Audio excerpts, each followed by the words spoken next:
Dito tayo kay Harry Roque.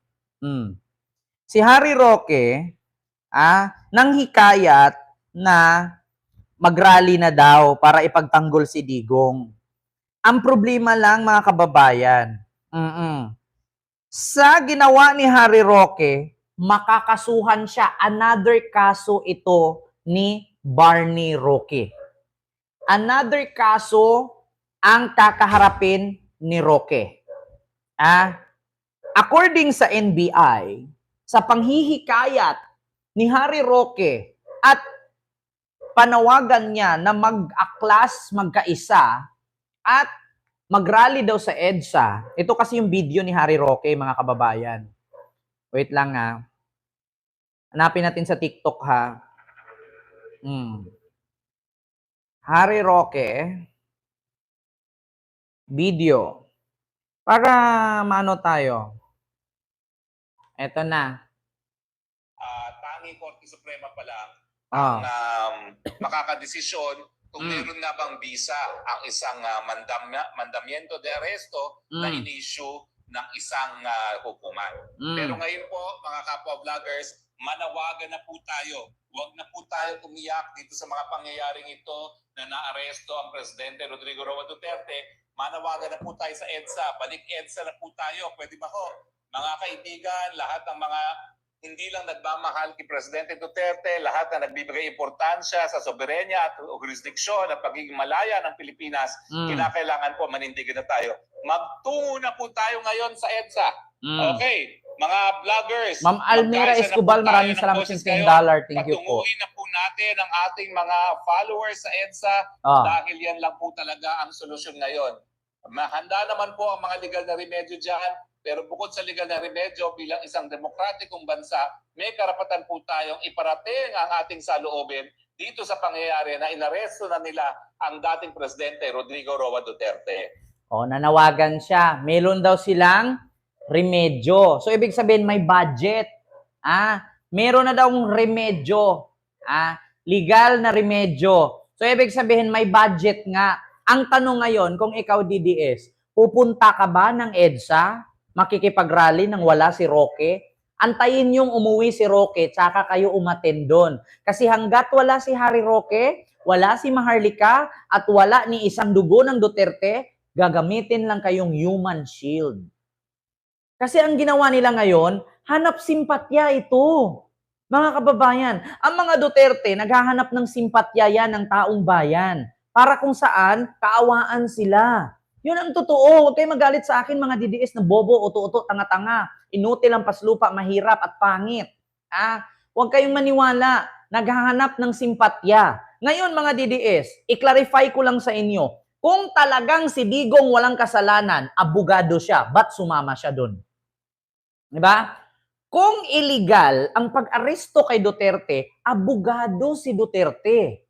Bakit sumama siya kung illegal ang pag-aresto sa kanya?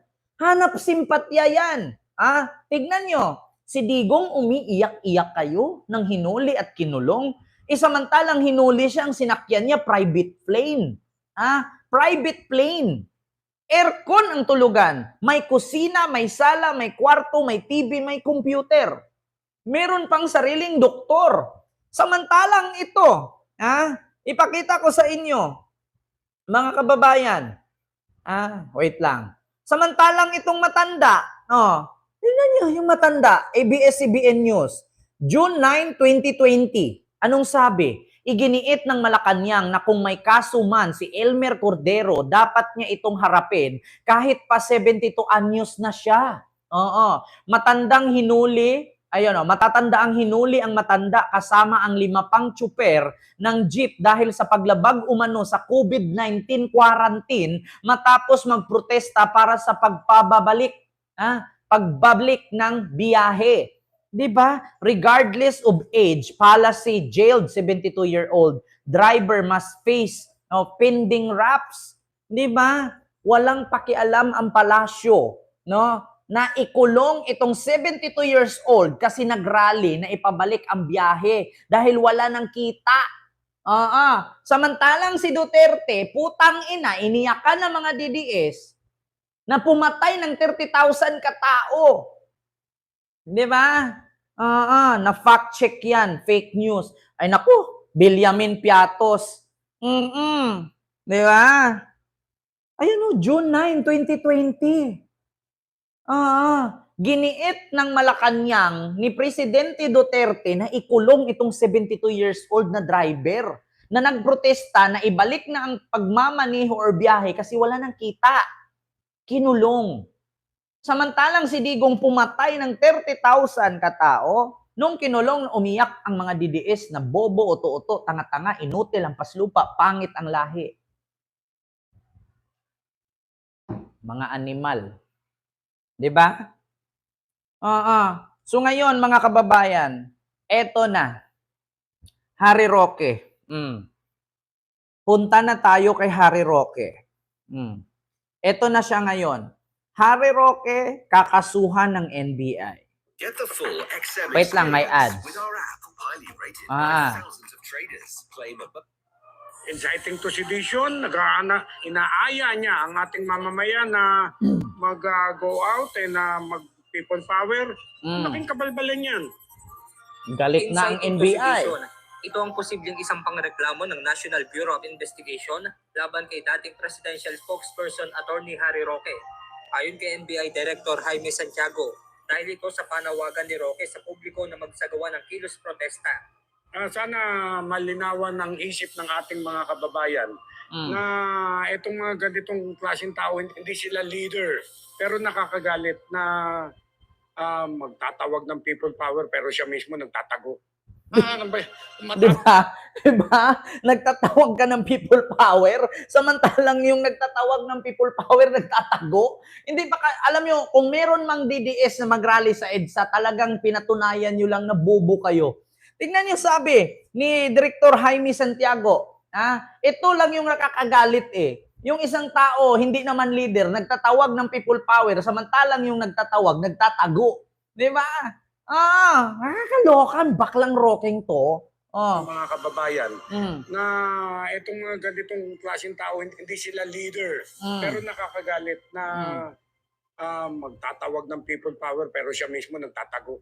Ano ba? Matapang ka, labas ka dito, halika. Ayon pa sa direktor ng NBI, hindi dapat anya magkagulo dahil gumagana naman anya ang justice system sa bansa. Our Supreme Court, our judicial system is functioning.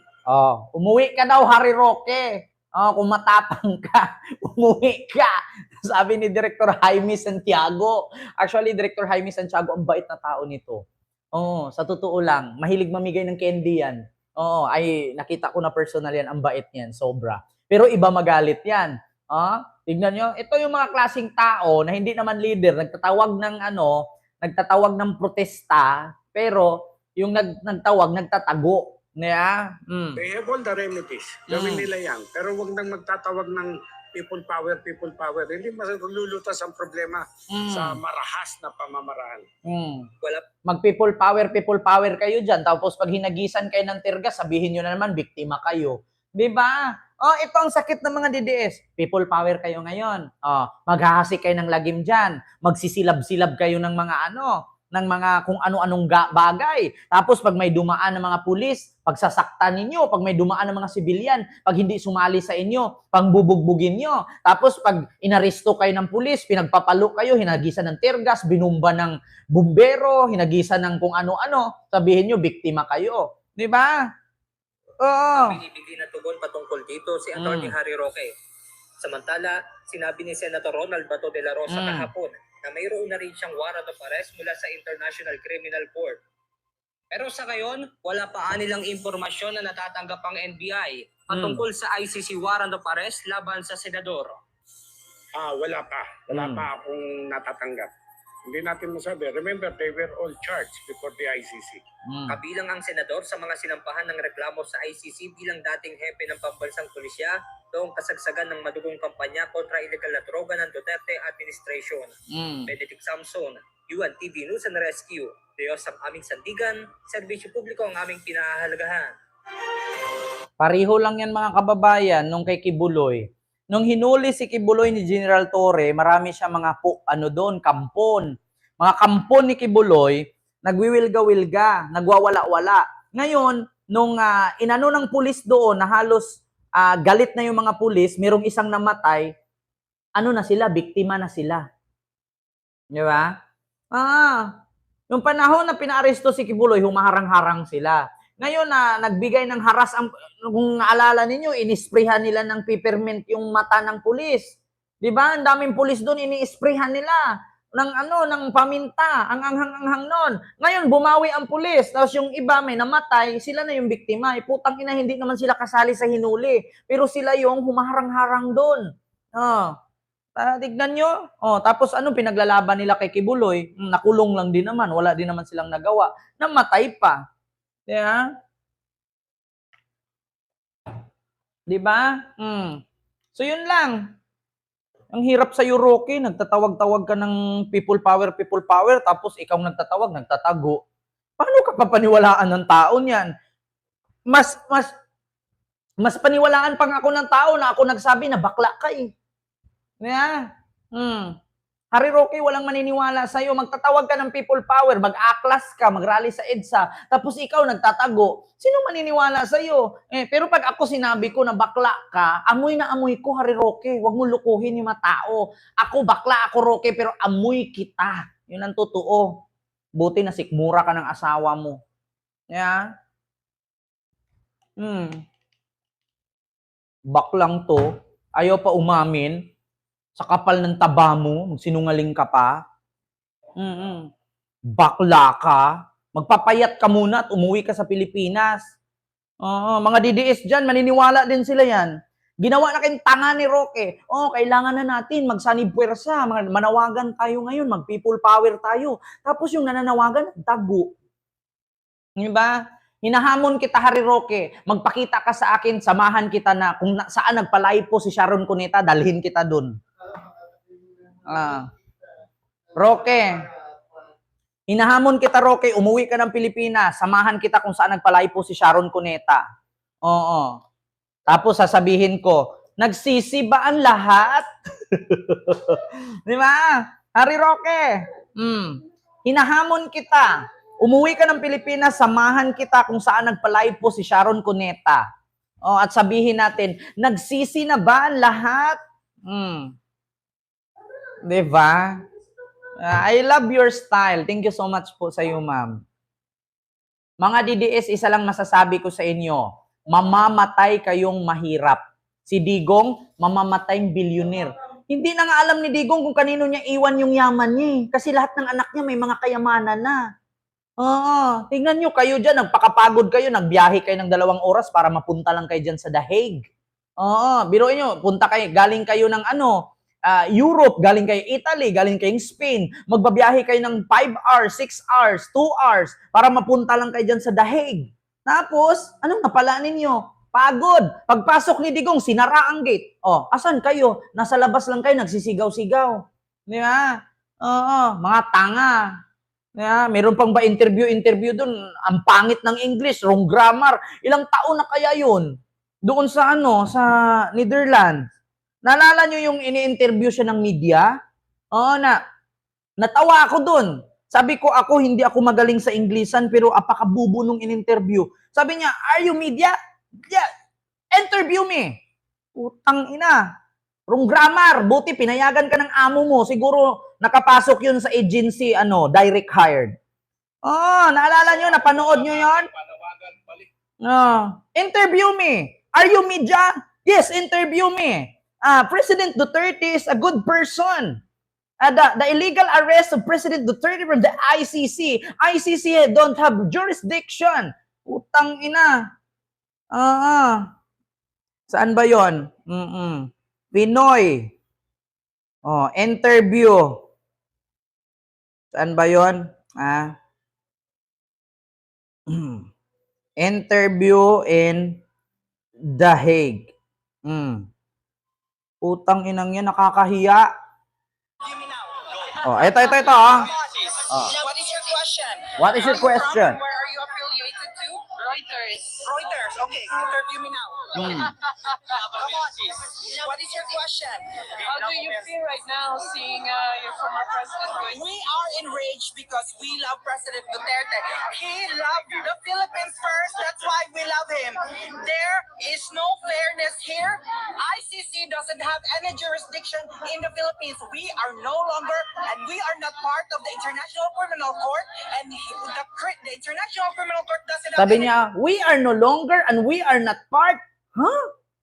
Baka Philippines is no longer part of the ICC, hindi yung we are no longer and we are not part. Ano, kasali ka? Inangkin mo na yung Pilipinas, day. Bakla yata to eh. We are no longer and we are not part. Mali. Sabihin mo, Philippines is no longer part. Nang ina mo, hindi ako English major pero nakakahiya ka. jurisdiction of the Philippines. We insist and we give our petition to release Duterte because he did not receive proper hygiene. There's no proper jurisdiction and he did not receive. Putang ina mo, ayaw ko makinig sa'yo. Nakakabobo ka. Pareho kay dalawa ni Sara Duterte kung ano-ano English sinasabi. Diba? Wrong grammar. We are insist. We are whatsoever. Putang ina mo. Nga. English, ang hirap ninyo. Ang